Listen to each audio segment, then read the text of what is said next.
Pues buenas tardes, hoy es 8 de abril, las 5 de la tarde. Quiere decir que cuando termine este espacio, ustedes tendrán la oportunidad de conectar con nosotros y plantear aquellas cuestiones que más les interesen, y si podemos, pues ya le contestamos, ¿no? Yo darles las gracias a CUFADI por estar en esta experiencia tan interesante.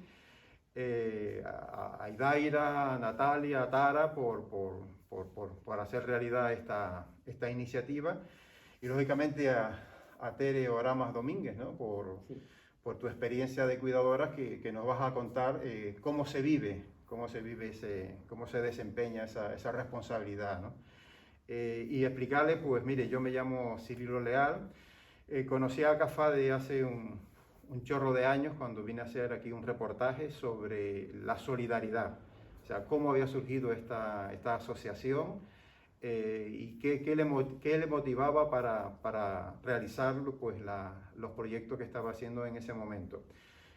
Años más tarde, a la hora de necesitar una cuidadora precisamente para mi madre, pues conocía perfectamente el funcionamiento de ACUFADE, y aquí pues pudimos venir para ver a una de estas personas que si no llega a ser por ese apoyo, por ese sostén, por esa profesionalidad, la verdad que a nosotros nos hubiera sido muy difícil lidiar con esta carga, con esta responsabilidad, que como estábamos hablando antes, Tere, pues uno quiere a sus familiares, a sus padres, a su madre, pero hay que tener también algo más allá de ese amor, y es saberlo hacer, saberlo hacer. Y sin más, pues te pregunto cómo tú te has vinculado a CUFADE y a este proyecto tan maravilloso que se llama el Proyecto de la Felicidad. Buenas tardes antes de nada y gracias por invitarme.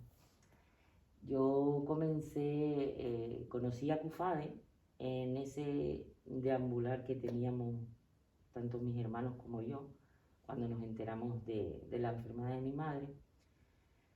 Pues mi madre asistía por las tardes en la unidad de Tegueste, los martes y los jueves, recuerdo.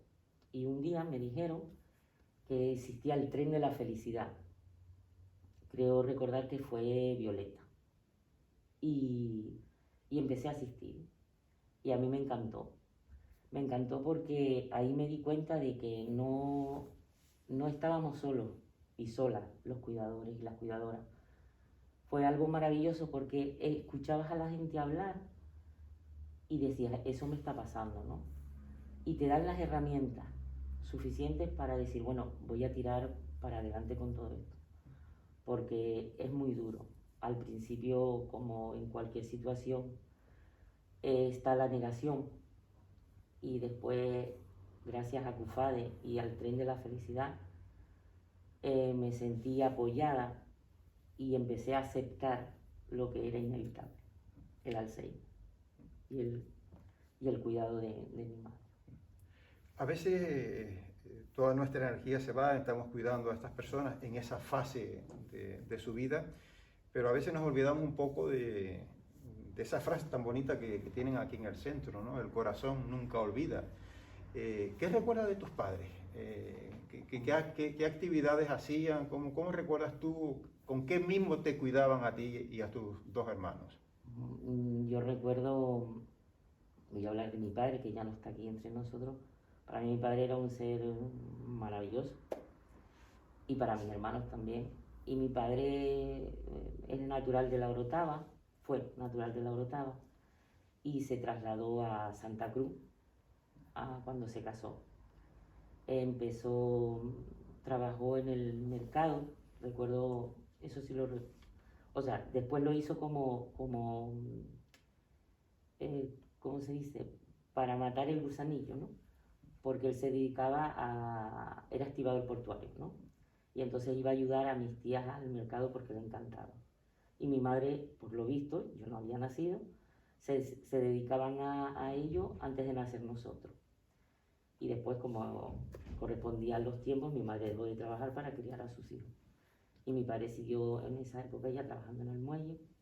Y mi madre, por ejemplo, para mí era el pilar.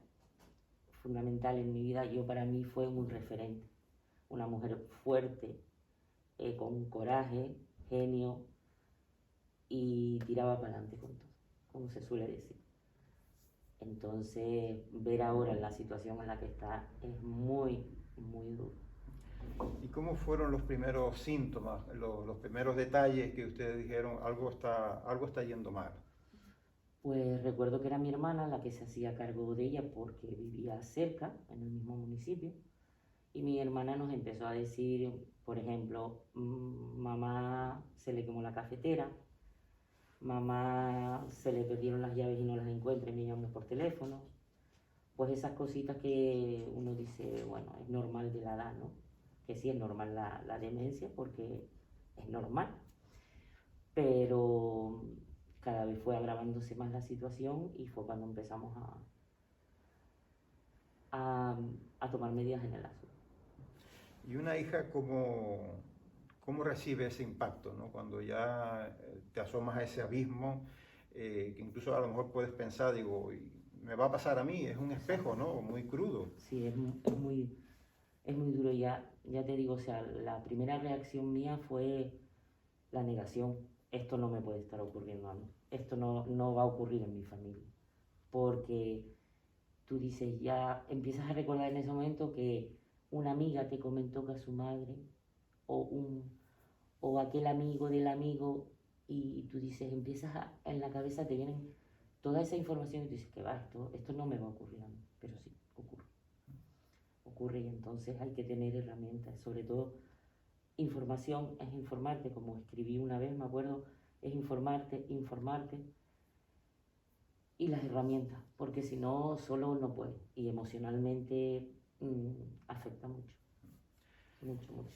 Tere, hay un momento que me cuentan otras personas que han pasado por circunstancias similares, el hecho de recordarle o decirle, esto no es así, cuando empiezan a crearse ese otro mundo paralelo, me refiero, le digo, no, mamá, esto lo hiciste mal o esto fue así y no es como tú te crees.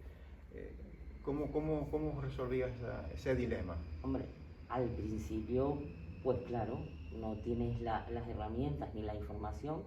Y yo recuerdo decir, pero mamá, ¿qué haces? ¿Pero qué estás haciendo? ¿Pero cómo haces eso, no? Y luego ya te enseñan. De ahí los conocimientos que fui adquiriendo con el tren de la felicidad en los talleres que hacían, ¿no? Entonces te haces una experta sin tener título por el día a día. Es muy duro cuando yo veía que a mi madre le pasaba eso y cómo con las herramientas que ya fui adquiriendo, decir, vale mamá, lo has hecho así, realmente es llevarle siempre darle la razón, vale mamá, pero yo por lo menos actúo así, vale, muy bien, espera, y si lo hacemos de esta manera, por ejemplo, ¿no? Cosas así. Y luego, entre los hermanos, ¿cómo asumen esa responsabilidad? La verdad, afortunadamente tengo unos hermanos maravillosos, a mi hermano Toño y a mi hermana Isa, que nos hemos unido en esto. Esto somos uno, somos un equipo. Y nos dedicamos 24 horas cada uno a ella, ¿no? Cada uno con sus trabajos y sus problemas y sus familias, pero nos hemos organizado de tal manera que sabemos lo que tenemos que hacer. Somos 3 seres totalmente diferentes, aunque seamos hermanos, con sus familias también, y cada uno lo lleva a su manera, ¿no? Porque, como vuelvo a repetir, es muy duro. A mi hermano le puede afectar de una manera, a mi hermana de otra y a mí de otra. Pero duro es para los tres. Pero estamos unidos, que es lo importante. Tere, ¿y qué recursos tienes tú para ir fortaleciéndote? Sé que te gusta escribir, eres una persona, como decían en La Palma, desinquieta. Bueno, eso sí. Estás metido con ganas de aprender, has hecho un curso de gestión cultural. ¿Cómo se puede una persona en una circunstancia parecida salir adelante, digamos, cultivándose creativamente? A ver, porque la situación es tan dura que tienes que estar las 24 horas con el enfermo y dices, ¿y ahora qué hago yo? O sea, porque yo me considero que con todo el respeto a todas las mujeres del mundo y sobre todo a las cuidadoras, yo cuido a mi madre porque la quiero, pero no es mi profesión. Yo he sido una mujer inquieta. Entonces, claro, tengo que estar ahí y digo, ¿y ahora qué hago? Voy a estudiar.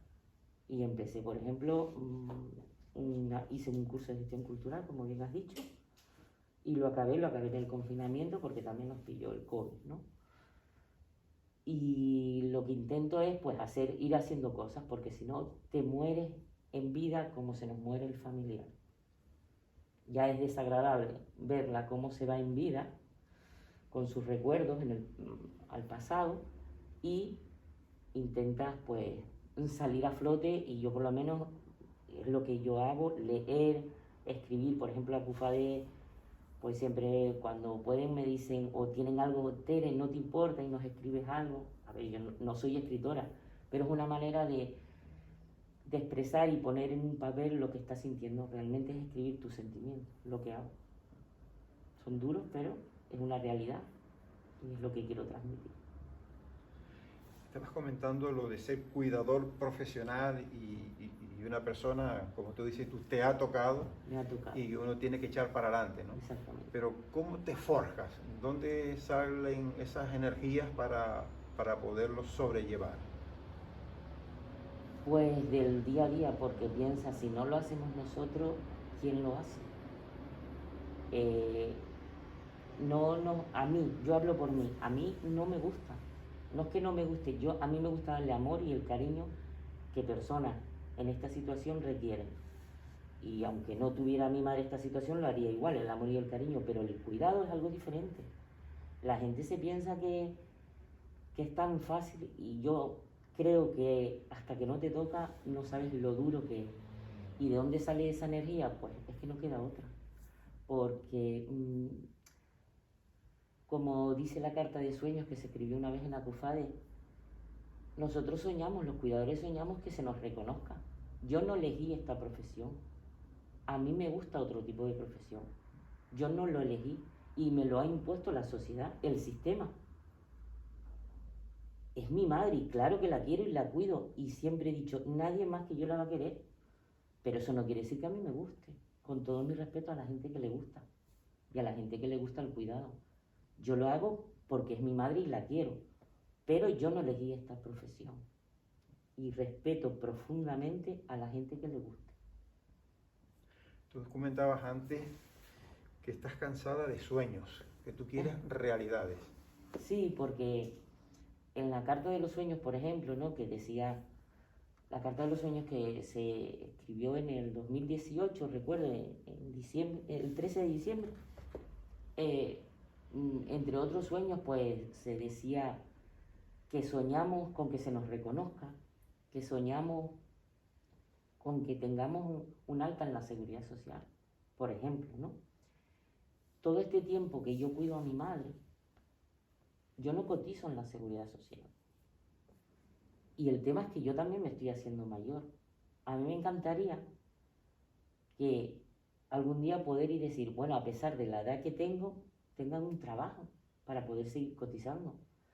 Porque si yo no cotizo, si ahora, yo lo que me pregunto es, si ahora los mayores, como mi madre, tienen una pensión, nosotros, mi generación o la de nuestros hijos, si no cotizan, por ejemplo, porque esto no se soluciona, ¿qué pensión nos va a quedar? ¿Con qué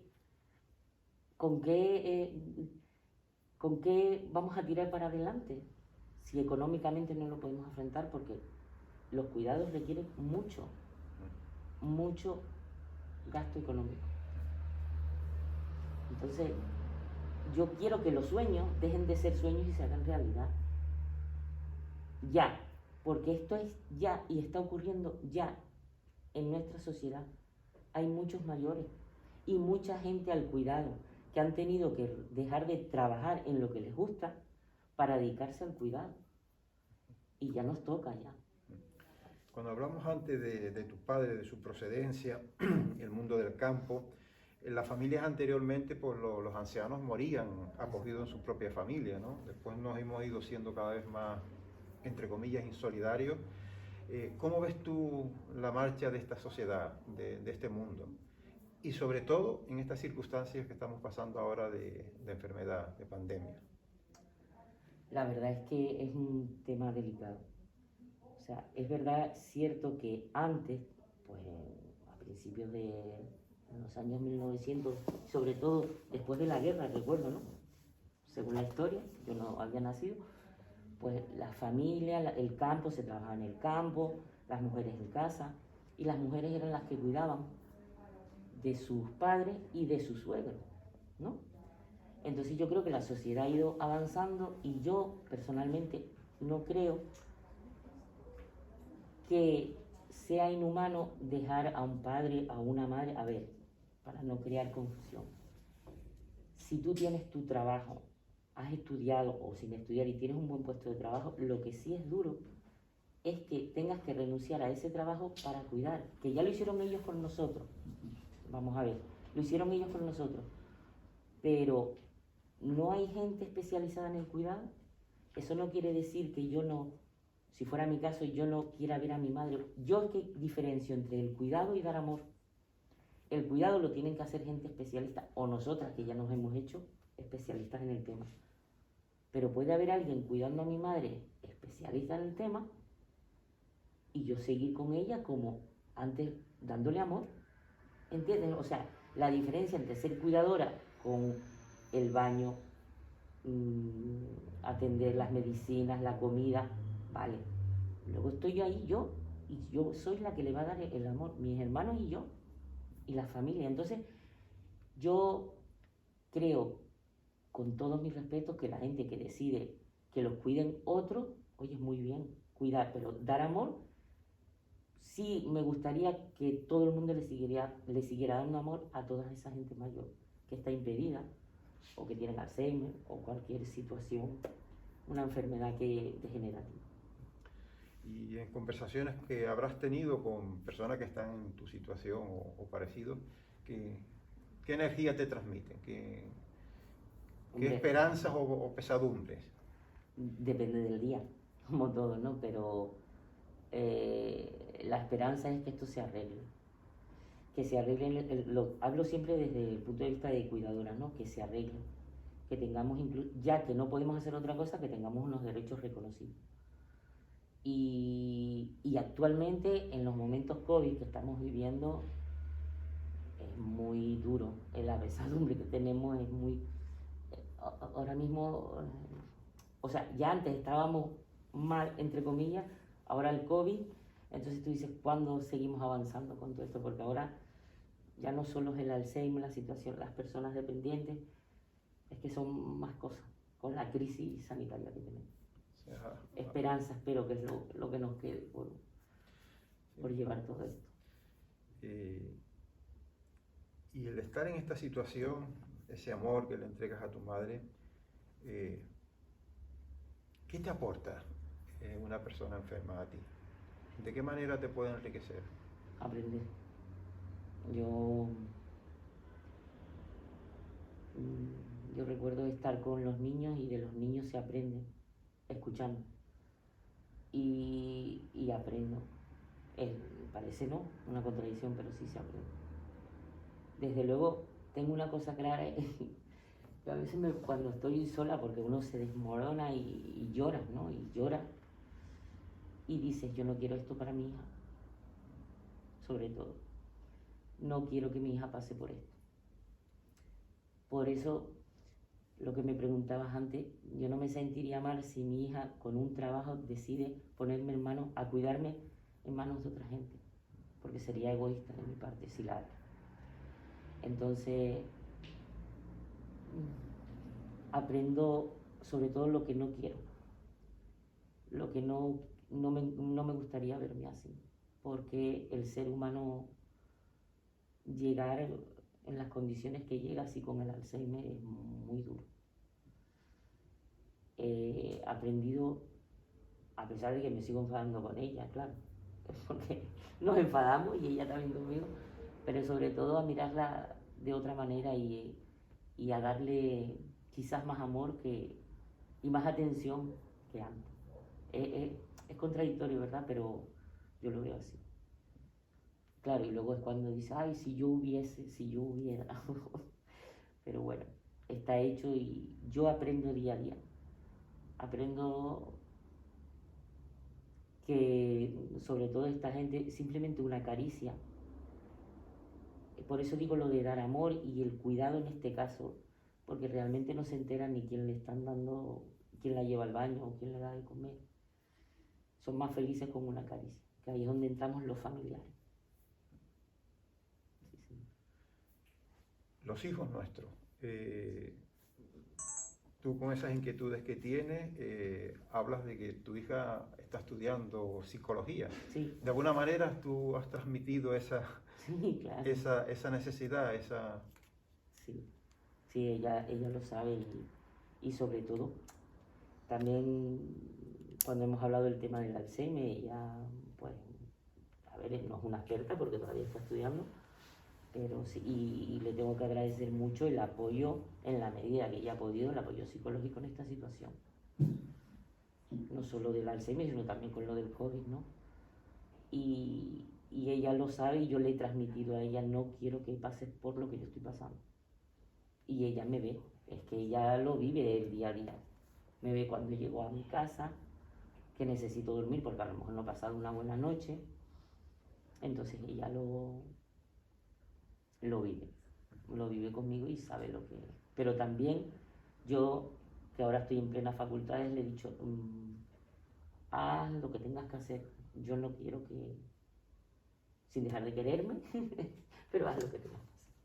Lo que hablaba del cuidado. Una cosa es profesional, el cuidado, y otra cosa es cuidadora dando amor. Eso creo que es el papel que deberíamos hacer la familia. Y hablando de nuevas tecnologías, parece que nos han obligado ahí a ponernos un poquitín al día, ¿no? ¿Cómo las estás utilizando tú para expandirte, para comunicarte, para recibir ese feedback con el resto de personas que desempeñan este oficio, ¿no? O este compromiso? Del Alzheimer. Del Alzheimer, sí. Por ejemplo, pues con Acufade, nosotros tenemos los talleres, ahora los hacemos de manera virtual y pues sí, quieras o no, nos hemos tenido que poner al día con todo esto de los nuevos tips, ¿no? Es así. Y lo hacemos cada 15 días, los talleres. Nos podemos conectar. Lo interesante del tren de la felicidad, que por ejemplo, si yo no me puedo conectar un día en la unidad de Tegueste, lo puedo hacer en el taller de Vilaflor. Esto es lo bueno de hacerlo online, ¿no? Que antes, por ejemplo, antes del COVID, lo hacíamos presencial y era en cada unidad. Si yo estaba en Tegueste, ¿no? No iba a ir a Vilaflor, por ejemplo. Pero ahora sí que nos podemos conectar en el taller de cualquier unidad.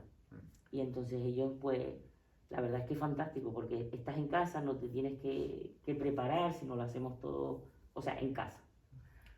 Lo que sí echo de menos es la presencia. El presencial, el tocarte, el darte un abrazo, cómo estás, el vernos las caras, las emociones, que eso a través de una pantalla no se puede. ¿Y qué desearías para ese tren? ¿Qué próxima parada te gustaría llegar? A mí me encantaría que se uniera más gente, la verdad, y sobre todo en la unidad de Tegueste. Desde aquí hago un llamamiento que de verdad, que se una más gente. Ahora que es online, pues que no hay que moverse de casa, ¿no? Pasas un ratito agradable y yo sé que a veces no se puede o la conexión, tenemos mala conexión. Yo todo eso lo puedo entender, pero de verdad, comunicarnos entre unos con otros y decir no estamos solo en esto y luego escuchar a los expertos, ¿no? En este caso ahora mismo está Magno. El año pasado tuvimos a Iraira en el tren, hablo de Tegueste, ¿no? Y las que llevaban esto, y a mí me encanta porque escuchar experiencias te engrandece y te aprende, es que aprende. Me encantaría que la gente se uniera más, que se subieran más personitas al tren. Has estudiado gestión cultural. Sí. ¿Qué expectativas o proyectos tiene Bueno, ahora mismo lo acabé en el confinamiento, hice las prácticas en el Ayuntamiento de Tegueste por cercanía, todo gira en torno a la situación de mi madre, ¿no? Y ahora mismo lo tengo un poco parado, ya terminé, ¿no? Pero por el tema, o sea, digo, a ver, esperando si abren el centro de día para poder hacer algo por las mañanas, porque esa es otra situación. Si nuestros mayores no están en un centro, que entiendo por el COVID, que ahora mismo no se pueda, nosotras, las cuidadoras, estamos atadas también. Por lo menos para las cuidadoras que tenemos esas inquietudes. Entonces ahora mismo, cuando el centro de día de Tegueste se reabra, entonces ya empezaré a seguir con lo de gestión cultural, que me gustó mucho. ¿Y qué actividad específica se te ha ocurrido? Bueno, a mí me gustaba mucho lo de las tradiciones de nuestros antepasados, en Canarias, los oficios, los viejos oficios. Me gustaba mucho eso. Pero fíjate, Tere, que estás hablando de viejos oficios, estás hablando de la memoria de los mayores. Sí. Estás con tu madre que precisamente se va diluyendo esa memoria que forma parte de tu infancia, de la novela familiar, y estás haciendo esa apuesta precisamente para que no se pierdan, ¿no?, esas raíces. Las tradiciones, sí. Sí, porque mi madre, junto con sus hermanas, me contaban cómo cogían la cochinilla, y además me contaban, y yo de pequeña lo llegué a ver, ¿no? Y mi abuelo, que yo siempre lo veía él con las vacas, y me cuenta mi madre que él era en el pueblo, por ejemplo, hacía como de veterinario sin tener la titulación, pero por lo visto era un experto, y cuando venía algún ternero mal colocado, según me contaba mi madre, llamaban a mi abuelo para poder solventar el problema en ese momento. Daba igual, mi madre me decía a lo mejor a las 2, las 3 de la mañana. Esas son las historias que mi madre me contaba, ¿no? Y ellas también, recuerdo, en el campo trabajaban, también llegaban a bordar, bordaban en Tacoronte. Recuerdo mi madre de contarme esas historias, ¿no? Luego se mudaron a Barrancondo y en la tierra, como hacían antes en la finca de Medianero, que era lo que le tocó vivir. Pues con ese que le tocó vivir, nos ha tocado vivir, te ha tocado vivir, pero con esa fortaleza que tienes, que te la dieron ellos, ¿no? Gracias. Pues venga, pues nos despedimos aquí y nada, con los compañeros, este mundo de cuidadoras, pues dispuesto a que nos llamen, nos pregunten y lo que podamos, pues Sí. responderles, ¿no? Aquí estamos para lo que sea, y cualquier duda o pregunta que nos quieran hacer, aquí seguimos. Muchas gracias. Gracias a ti. Y a Idaira y a Cufada. Pues muy bien. Natalia y Tara. Gracias.